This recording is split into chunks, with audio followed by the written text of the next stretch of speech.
Hello मेरे प्यारे भाइयों, आप सब कैसे हो। आप सभी का आपके अपने YouTube चैनल मीनाज स्टडी पॉइंट पर हार्दिक स्वागत है। दोस्तों 26 नवंबर 2025 की डेली समसामयिक करंट अफेयर्स लेकर उपस्थित हूँ, जो कि प्रत्येक एग्जाम में काम आने वाली है। चाहे रेलवे की हो, चाहे एसएससी की हो, चाहे कोई भी ग्रुप डी एनटीपीसी किसी भी एग्जाम हो, सभी में काम आएगी। तो चलिए मेरे प्यारे साथियों, आज के क्वेश्चन की तरफ चलते हैं। पहला क्वेश्चन है कि निम्न में से किस दिन महिलाओं के खिलाफ हिंसा के उन्मूलन के लिए अंतर्राष्ट्रीय दिवस मनाया जाता है। महिलाओं के खिलाफ जो हिंसा होती है उसको उखाड़ फेंकने के लिए, उसकी रोकथाम के लिए किस दिन अंतर्राष्ट्रीय दिवस मनाया जाता है। तो किस दिन मनाया जाता है मेरे प्यारे भाइयों? 25 नवंबर को ये दिन मनाया जाता है, ठीक है ना। चलते हैं आगे। महिलाओं के विरुद्ध जो हिंसा उन्मूलन अंतर्राष्ट्रीय दिवस होती है, हिंसा की रोकथाम के लिए, नेतृत्व को मजबूत करने के लिए, और जो सभी प्रकार के लैंगिक हिंसा होती है उन सबको रोकने के लिए ये मनाया जाता है, ठीक है। अगले क्वेश्चन की तरफ चलते हैं। अगला क्वेश्चन है कि आपकी योजना, आपकी सरकार और आपके द्वार। आपकी ही योजना है, आपकी ही सरकार और आपके दरवाजे पर खड़ी है। सालाना पब्लिक सर्विस आउटरीच कैंपेन निम्न में से किस राज्य ने शुरू किया है। तो मेरे प्यारे भाइयों, सालाना पब्लिक रीच ये है, और इसका उद्देश्य क्या है कि लोगों के, वृद्ध लोगों के पास में पेंशन पहुंचाना, दिव्यांग जन असहाय लोगों के साथ पेंशन पहुंचाना, या फिर उनकी मदद करना, खाने पीना देना। तो ये कौन से राज्य में किया है? झारखंड में किया है। हेमंत सोरेन वाला राज्य झारखंड, ठीक है दोस्तों। आगे चलते हैं कि निम्न में से किस राज्य में मंगसीर बगवाल उत्सव मनाया जाता है। मंगसीर बगवाल उत्सव, बगवाल उत्सव कहाँ का है दोस्तों? उत्तराखंड का है। कहाँ का है प्यारे साथियों? उत्तराखंड का है। मंगसीर बगवाल त्योहार है जिसे क्या कहा जाता है? बूढ़ी दिवाली के नाम से जाना जाता है। किस नाम से? बूढ़ी दिवाली के नाम से किस त्योहार को माना जाता है? मंगसीर बगवाल, जो कहाँ का है? उत्तराखंड का है, ठीक है। विशेषकर गढ़वाल क्षेत्र में ये मनाया जाता है, और दिवाली के 11 दिन बाद से इसका शुरुआत होता है। अगले क्वेश्चन की तरफ चलते हैं कि यूके वीमेंस बिल्ट चैंपियनशिप 2025 का खिताब, यूके वीमेन बिल्ट चैंपियनशिप 2025 का खिताब किसने जीता है? तो किसने जीता है? बोधना शिवनंदन, बोधना शिवनंदन ने जीता है। Option number C, बोधना Shivnandan. Divya Deshmukh ने तो फिडे का जीता है, ठीक है ना। यूके वीमेंस बिल्ट चैंपियनशिप 2025 का खिताब बोधना शिवनंदन ने जीता है। इस जीत के साथ वो यूके में पहला खिताब जीतने वाली सबसे कम उम्र की खिलाड़ी बन गई है, ठीक है ना। और दिव्या देशमुख ने क्या जीता है? FIDE महिला विश्व कप जीता है, जो एक अलग टूर्नामेंट है। अभी प्रेजेंट में क्या है?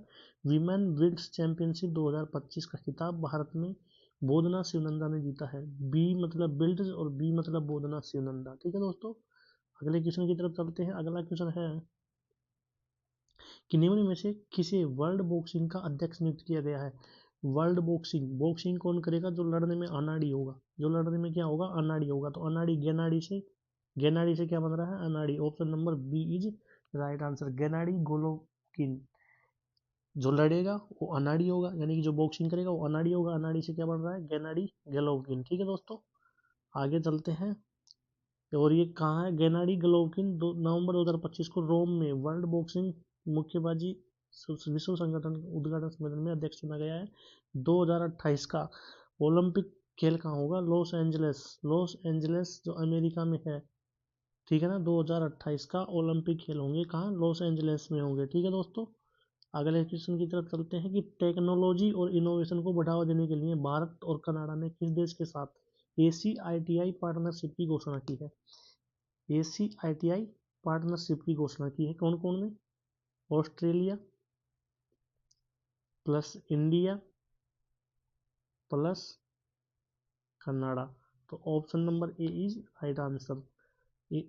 टेक्नोलॉजी और इनोवेशन को बढ़ावा देने के लिए भारत ने कनाडा और ऑस्ट्रेलिया के साथ में ACITI का समझौता किया है। अब ये ACITI क्या है? ACITI है कि क्या है? ये टेक्नोलॉजी एंड इनोवेशन, ठीक है ना। ए से ऑस्ट्रेलिया, सी से कनाडा और आई से इंडिया। ऑस्ट्रेलिया, कनाडा, इंडिया, ठीक है। ऑस्ट्रेलिया, कनाडा और Bharat. Technology and innovation, technology and innovation, ठीक है ना। अगले क्वेश्चन की तरफ चलते हैं। अगला क्वेश्चन है कि निम्न में से किसे LNF लिटरेरी अवार्ड 2025 किसे दिया गया है?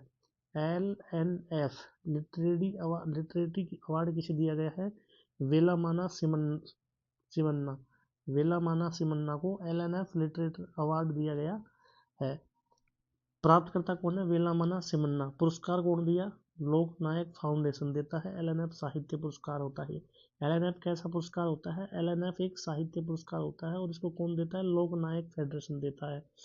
किस भाषा में देता है? तेलुगु भाषा में साहित्य में योगदान के लिए देता है। कितना राशि देता है लाभ ये पुरस्कार के रूप में? 2 लाख रुपए देता है। और पुरस्कार समारोह तो विशाखापट्टनम में होगा इसका, ठीक है ना, 18 जनवरी 2026 में।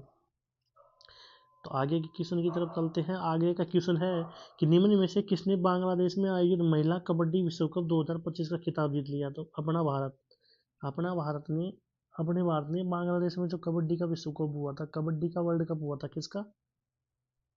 कबड्डी का वर्ल्ड कप किसने जीत लिया? अपने भारत ने जीत लिया। ठीक है दोस्तों, आगे चलते हैं। अगला क्वेश्चन है कि हाल ही में जारी global commitment to development CDI commitment to development index, global commitment, global यानी कि पूरे विश्व को कमिट करो और उसका डेवलपमेंट करो, तो उस इंडेक्स में भारत कौन से नंबर पे है?